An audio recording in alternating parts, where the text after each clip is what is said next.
যেটা শুভ বিজয়া, সবাইকে শুভ বিজয়া এবং আগত কালী পুজোর আমি আগাম শুভ দেহবলি শুভেচ্ছা জানাচ্ছি। এখানে আছেন বিপত্তারণ বাবু আছেন, ডাক্তারবাবু আছে, আমাদের যিনি সুরেশবাবু ভালো কমেন্ট্রি করছেন, এছাড়া দর্শকরা তো আছে, সর্বোপরি যারা খেলাধুলো করলো আর কি, আজকে যে ম্যাচ ফাইনাল ম্যাচে অংশগ্রহণ করলো সেই দুটো টিম, সবাইকে আমি সুন্দর একটা পরিবেশ এরকম বিকালে আমার আন্তরিক শুভেচ্ছা জানাচ্ছি। খেলাটা যেটা নিয়ে ওই আগের যিনি বক্তা উনি বললেন বিপত্তারণ বাবু, যে খেলা এখন একটা এমন একটা সময় যাচ্ছে যে ক্রুশিয়াল সময়, যে আমাদের বাংলায় একটা ফুটবল ভারতবর্ষের এমন একটা পজিশনে ছিল যেখানে ভারতবর্ষের টিমে 11 জন প্লেয়ারই বাঙালি ছিল। ভারতের যদি টিম বাইরে খেলতো বা কোথাও, কিন্তু বর্তমানে আমরা যেটা দেখি যে সেই জায়গাটায় বাঙালি ফুটবলারদের মাইক্রোস্কোপ দিয়ে খুঁজতে হয় আমাদের ভারতীয় টিমে। তো এরকম কেন, তার একটা কারণ মেবি বাইরে দোষ দিলে হবে না, আমরা নিজেদেরও আছে। যে আমি বিভিন্ন জায়গায় দেখেছি যে খেলার মাঠে বিভিন্ন বিদেশি প্লেয়ার, যেটা নাইজেরিয়ান বা ওই সমস্ত প্লেয়ারদের নিয়ে বেশি মাতামাতি করা হয়, তারা পয়সা পায়, কিন্তু আমাদের লোকাল যারা ছেলেরা যারা ভালো খেলে তারা পয়সা পায় না।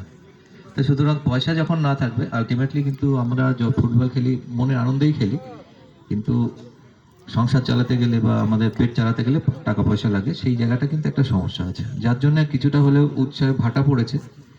আমি চাকরির সূত্রে বিভিন্ন ডিস্ট্রিক্টে কাজ করার সুযোগ পেয়েছি, আমি ফুটবলের সঙ্গে জড়িতও থাকি এবং নিজেরও ফুটবল টিম থাকে, এখানেও আছে। তো যেটা দেখেছি যে পুরুলিয়া এমন একটা জায়গা আছে যেখানে আমি বলবো ট্রেজারার অফ ফুটবল। মানে আমি যে কটা ডিস্ট্রিক্টে কাজ করে এসেছি, মুর্শিদাবাদ, মেদিনীপুর, কোচবিহার, বর্ধমান, পূর্ব পশ্চিম বর্ধমান বা এর আরও কিছু জায়গায় আমি কাজ করেছি, কিন্তু এত পরিমাণে ট্যালেন্টেড প্লেয়ার, এত পরিমাণে প্লেয়ার খুব কম জায়গায় আছে, বা ফুটবল এরকমভাবে প্রত্যেকটা মাঠে কোথাও খেলাও হয় না। তো এই জন্য বলবো সবাইকে একটা, যারা ফুটবল খেলে তাদের জন্য একটা হাততালি দেওয়া অবশ্যই প্রাপ্য, যারা ফুটবলে করে। কিন্তু যেটা আমি বলবো যে আজকে খেলা যেটা দেখলাম, যে দুটো টিমে একদল বিজিত, মানে বিবেকানন্দ ফুটবল একাডেমি জিতেছে, আর অযোধ্যা টিম হেরেছে। কিন্তু যেটা আমার খেলা ভালো লেগেছে কিন্তু অযোধ্যা টিমের একটা প্লেয়ারের, যে ডিফেন্সে খেলছিল, নামটা কি? অভিজিৎ। অভিজিৎ কে আছে ভাই একটু? হ্যাঁ, অভিজিতের আমি খুবই ভালো লাগছিল ওর খেলাটা। সেটা ব্যর্থতা বলবো, মানে আরো হয়তো বেশি গোলে জিততে পারতো ওরা, কিন্তু অভিজিতের পায়ের কাছে গিয়ে সমস্ত কিছু যেন শেষ হয়ে যাচ্ছিল। তো অভিজিৎ আরো ভালো খেলো। এখানে মার্শাল, এই টিমের মার্শাল বলে যে ছেলেটা আছে, তার খেলাটা খুব ভালো লাগছিল। আরো আরো দুই একজন, আমার নামগুলো সব মনে নেই। তো আরেকটু মনোযোগ দিয়ে খেলা দরকার আছে। যেটা খেলা দেখে যেটা মনে হলো যে পরিকল্পনার অভাবে একটা দুটো টিমেরই দেখা যাচ্ছে। যখন একটা টিম নিচে ডিফেন্স করছে, তখন আরেকটা টিমের কর্তব্যই হচ্ছে যে তাদের অর্ধে থেকে বের করা।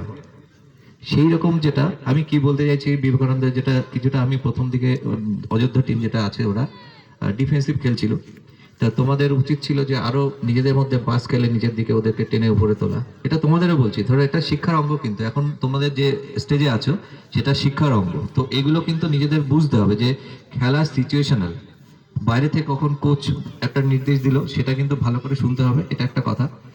তাছাড়া তোমাদেরকে যে যখন খেলছো, অপোনেন্ট টিম কি ধরনের খেলছে সেটা ভেবে যদি তুমি খেলার স্ট্র্যাটেজি না চেঞ্জ করতে পারো, তাহলে খেলার কিন্তু মান ভালো হবে না।